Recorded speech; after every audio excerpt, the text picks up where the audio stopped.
and welcome to the Way of Success online audition. তো আজকে তোমাদের আমি একটা বড় আপডেট নিয়ে এসেছি। সেটা হচ্ছে আমাদের যে ওয়েস্ট বেঙ্গলের যে পিএসসি, সেই পিএসসির রিক্রুটমেন্টের কিছু আপকামিং এক্সাম সেই নিয়ে আমি বলবো।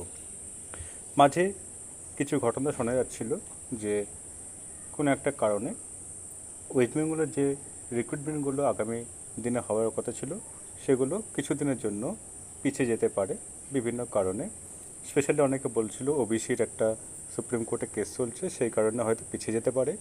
কিন্তু ফাইনালি আজ পিএসসি কী করেছে, কিছু আপকামিং যে এক্সাম তার কিন্তু একটা টেন্টেটিভ শিডিউল প্রকাশ করেছে। তার মধ্যে কিছু বড় বড় এক্সাম যেগুলো অনেকেই দেবেন, সেই পরীক্ষাগুলোর কিন্তু এক্সামের ডেটও বলেছে টেন্টেটিভ একটা ডেট। যেমন PSC clerkship, PSC miscellaneous, WBCS. তো এই টাইপের যে বড় এক্সামগুলো আছে তার ডেট কিন্তু প্রকাশ করেছে। তো কবে কি ডেট বলেছে, তো এখানে অনেক অনেক কিছুই এখানে বলা আছে। আমি সবগুলো নিয়ে আলোচনা করছি না, যেগুলো মেনলি অনেকেই দেবে। যেমন হচ্ছে অ্যাসিস্ট্যান্ট ইঞ্জিনিয়ার আছে, তারপর এখান থেকে যেমন আছে আর ডব্লিউবিসিএস মেন 2023 সালের যে পরীক্ষাটি হয়েছিল তার যে মেন এক্সাম, সেই মেন এক্সামটি কবে হবে? সে মেন এক্সামটি হবে যে ডেটগুলো আছে 16, 17, 18 আর হচ্ছে 20 আগস্ট। দেখতে পাচ্ছ এই 9 নম্বরে আছে, ঠিক আছে। এরপর যেটা নিয়ে আমরা আলোচনা করব সেটা হচ্ছে কি, এরপরে দেখা যাক 2 নম্বর পেজে ওয়েস্ট বেঙ্গল জুডিশিয়াল সার্ভিসের একটা আছে। তারপর এখান থেকে যেটা ইম্পর্টেন্ট সেটা হচ্ছে West Bengal audit and account service. তো এই এক্সামগুলো অনেকেই দেবেন।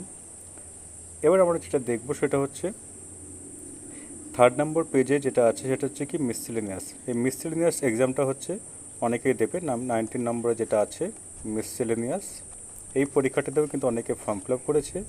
এবং এই মিসসেলেনিয়াস এক্সামটি হবে হচ্ছে 13ই সেপ্টেম্বর। কবে? 13ই সেপ্টেম্বর 2024 সালের হওয়ার কথা আছে। নাম্বার অফ ক্যান্ডিডেট তুমি যদি দেখো, এখানে কিন্তু লেখা আছে 2,94,394। তো একটা হিউজ অ্যামাউন্টের কিন্তু অনেকে পরীক্ষা কিন্তু দেবে। এছাড়া হচ্ছে 20 নম্বর সিভিল সার্ভিস মেন এক্সামিনেশন 2024, এটা ইউপিএসসির এটা। তো এইগুলো তোমাদের জেনে রাখতে হবে। তারপরে হচ্ছে ওয়েস্ট বেঙ্গল অডিট অ্যাকাউন্টের একটা আছে। ওকে, তো এগুলো যাদের যেটা প্রয়োজন সেটা অবশ্যই জেনে নেবে। আর পিডিএফটা যদি দরকার হয় আমাদের টেলিগ্রাম গ্রুপে জয়েন করবে, লিঙ্ক ডিসক্রিপশনে দেওয়া আছে, পুরোটা কিন্তু তোমরা পেয়ে যাবে। দেখা যাক 4 নম্বর পেজে কী আছে। 4 নম্বর পেজে মোস্ট ইম্পর্ট্যান্ট ক্লার্কশিপ। ক্লার্কশিপ যে পরীক্ষাটি অনেকেই দেবেন, দেখতেই পাচ্ছ কত ক্যান্ডিডেট পরীক্ষা দেবে। 7,14,413 জন কিন্তু পরীক্ষা দেবে, তো বুঝতেই পারছো। এবং এটা কিন্তু দুটো শিফটে কিন্তু হবে, দুটো শিফটে পরীক্ষা হবে। পরীক্ষা হবে 16 এবং 17ই সেপ্টেম্বর, দুটো শিফটে পরীক্ষা হবে। দুটো শিফট। এখানে একটা প্রবলেম সেটা হচ্ছে এখানে কিন্তু কোনো রকম নর্মালাইজেশন হয় না, তো কোশ্চেনের প্যাটার্ন কীরকম হবে সেটা কিন্তু একটা প্রবলেম থাকছে। ফুড এসআই যেমন 4টে শিফট ছিল, অ্যাটলিস্ট 4টে শিফট নেই, দুটো শিফট আছে। এরপর এখান থেকে আর যেটা দরকার আর একটা হচ্ছে খুবই ইম্পর্টেন্ট, খুবই বড় একটা রিক্রুটমেন্ট, সেটা হচ্ছে কি, সেটা হচ্ছে 27 নম্বরের ডব্লিউবিসিএস। ডব্লিউবিসিএসের যে প্রিলিমিনারি অর্থাৎ আপকামিং যে এক্সাম প্রিলিমিনারি 2024 সালের, সেই এক্সামটি কবে হবে? সেটি হবে হচ্ছে 15ই ডিসেম্বর।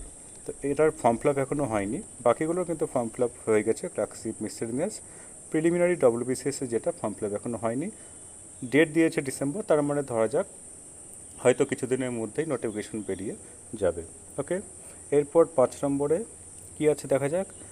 5 নম্বরে এখানে খুব একটা ইম্পর্টেন্ট আমাদের জন্য আপাতত নেই। তো এই হচ্ছে আমাদের এক্সাম।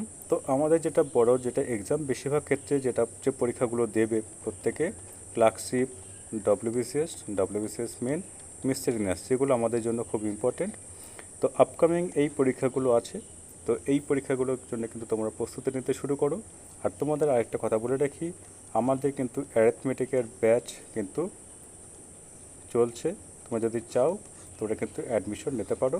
এবং ফ্রিতে যারা করতে চাও, তোমাদের জন্য হচ্ছে ফ্রিতে যারা ইউটিউবে ক্লাস দেখতে চাও তারা তো অবশ্যই এই চ্যানেলে তোমরা দেখতে পাবে। এছাড়াও আমি জুলাই মাস থেকে তোমাদের প্র্যাকটিস সেশন কিন্তু নিয়ে আনবো, তো সেই ভিডিওগুলো তোমরা দেখতে পারো। ওকে, তো যাদের আমাদের ক্লাস ভালো লাগবে অবশ্যই সাবস্ক্রাইব করবে এবং আমাদের উৎসাহিত করবে। তো থ্যাংক ইউ, ভালো থেকো, সুস্থ থেকো।